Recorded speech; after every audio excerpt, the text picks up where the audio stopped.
রাসূলুল্লাহ সাল্লাল্লাহু আলাইহি ওয়াসাল্লাম বলছেন, মান গাশশানা ফালাইসা মিন্না। আপনি নিশ্চিত জানেন এই মোবাইলটা চুরির মোবাইল, না হলে দাম হলো ৭০,০০০ টাকা। আমার কাছে কেমনে? এখানে যারা আছেন উপস্থিত অধিকাংশ সেকেন্ড হ্যান্ড মোবাইল কিনে আছে।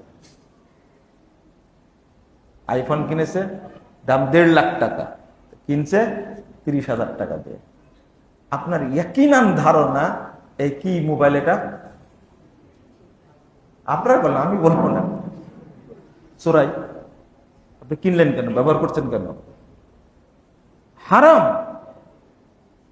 যদি কেউ বুঝতে পারে এটা চোরাই পথে আসছে, তাহলে এই জিনিস কিনা হারাম, ব্যবহার করা হারাম, খাওয়া।